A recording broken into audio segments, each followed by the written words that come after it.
Bonjour à tous, je vous fais une vidéo pour vous présenter notre nouvelle étagère thématique sur l'automne et plus précisément sur la forêt puisque voilà pour le thème de l'automne je ferai deux étagères thématiques, une première donc qui s'intéresse voilà à la forêt et aux animaux de la forêt et ensuite on s'intéressera aux fruits et légumes de saison donc fruits et légumes d'automne et plus précisément à la pomme, au raisin, aux champignons peut-être et à la citrouille.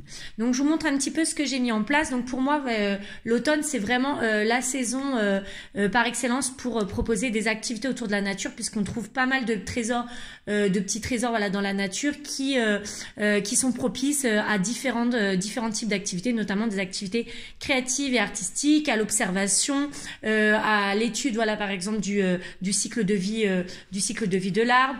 On peut faire également de la motricité fine avec des marrons. Donc j'ai essayé de mettre en valeur cette nature. Donc tout d'abord avec des petits blocs à trésors qui viennent de chez Hot Toys dans lesquels j'ai mis des petits trésors que les enfants ont récupérés en forêt. J'ai également mis en valeur des feuilles que l'on a trouvées dans des cadres pour herbiers, donc qui permet aux enfants de les observer. J'en ai également plastifié d'autres parce que sinon voilà ça s'abîme vraiment trop vite. Et donc pour essayer de un petit peu aussi apprendre le nom de certaines feuilles, commencer à apprendre à reconnaître les feuilles et les arbres. Les enfants ont à disposition là ici ce sont des petites cartes dans lesquelles voilà on a les différents arbres, leurs feuilles, leurs fruits et voilà pour apprendre à reconnaître. Et il y a également mon imagier d'automne que j'avais fait dans lequel j'ai mis aussi des photos de feuilles d'arbres en fait pour voilà essayer de faire un petit peu de mise en paire et apprendre un petit peu de vocabulaire. À cet effet, j'ai également créé un puzzle de feuilles d'arbres donc qui m'a été inspiré par Paillettes Imagination qui en avait également fait un. Et donc j'ai rajouté une deuxième couche avec le fruit de l'arbre en dessous. Donc ça permet aux enfants bien sûr de travailler la discrimination visuelle avec les formes des feuilles, remettre au bon emplacement, mais également de commencer à apprendre le nom des feuilles d'arbres et des fruits qui leur sont associés. Voilà. Donc je ferai un post voilà pour expliquer concrètement comment j'ai fait voilà le tuto. Ensuite donc ça pareil les enfants peuvent utiliser l'idée ceci d'utiliser les feuilles, de retrouver en fait voilà faire des mises en paire entre les feuilles trouvées en forêt et les feuilles que j'ai dessinées sur les feuilles du puzzle.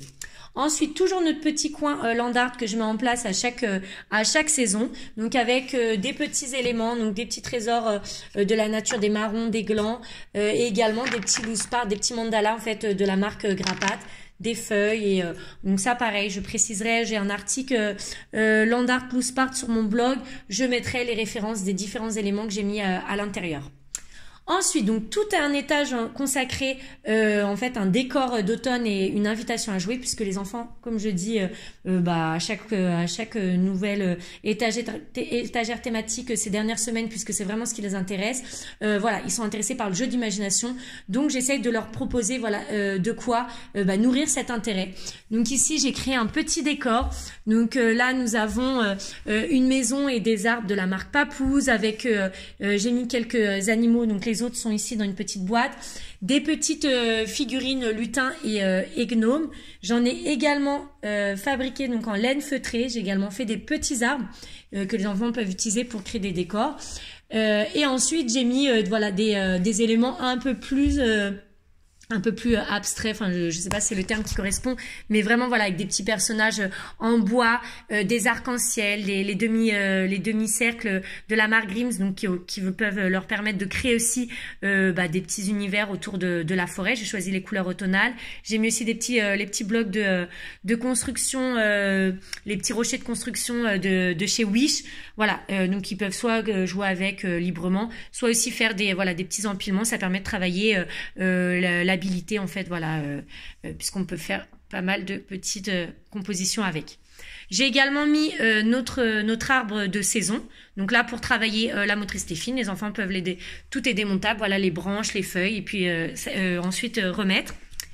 Ensuite, j'ai mis à disposition quelques jeux de société. Comme les enfants sont pas spécialement intéressés par les plateaux d'activité en ce moment, et que voilà, il y a des jeux qu'on avait qui collent bien au thème, à notre thème actuel. Je me suis dit que c'était l'occasion de sortir. Ça nous permettrait voilà de passer du temps ensemble. Et puis c'est également des jeux qui peuvent jouer. Il y en a certains voilà qui peuvent faire de façon individuelle, ce qui c'est beaucoup de smart games. Donc il y a le petit chaperon rouge, cache-noisette, fox terrier. Donc ça voilà, ils peuvent y jouer de façon autonome tout seul. J'ai également mis un puzzle pour Thaïs. Il y a également des puzzles pour Mila, là des puzzles de saison ici, et un jeu à bas, le hérisson tourbillon. Ensuite, j'ai mis également un cherche-et-trouve. Pour les animaux, donc comme je disais, j'ai mis quelques animaux. Donc là, pareil, pour jouer librement, mais on peut également faire de la mise en paire avec les cartes de mon imagier d'automne pour voilà travailler le nom des animaux. Voilà, il y en a encore quelques-uns que je pense que les enfants ne connaissent pas encore. J'ai également ressorti les petits médaillons que j'avais fait avec les empreintes des animaux, s'ils veulent essayer de mettre en paire et trouver à qui correspondent les empreintes. Et j'ai mis aussi un petit livre, les traces des animaux. Et ensuite un livre sonore, les bruits de la forêt. J'ai quand même mis quelques plateaux. Alors pour le coup, j'ai mis que 3 plateaux de motricité fine. Donc là, c'est notre écureuil gourmand que j'avais déjà présenté. Alors c'est des plateaux que j'ai déjà présentés l'année dernière, que vous pouvez retrouver dans mes posts en story permanente automne. Donc voilà, donc là nourrir l'écureuil donc à l'aide d'une pince ou d'une cuillère. Donc ça avait été fabriqué entièrement par les enfants. Ici, c'est un petit écureuil, en fait, c'est des perles. Donc on les enlève, on les met dans le petit pot et ensuite voilà, on les remet. Voilà, donc ça permet de travailler la motricité fine, la coordination humaine et voilà, commencer un petit peu à apprendre le tracé des spirales. Ici, c'est un petit écureuil, un petit hérisson dans lequel j'ai mis, voilà, c'est en terre, en pâte autodurcissante et voilà, il y a des petits pics en bois à enlever et ensuite à remettre pour travailler la coordination humaine.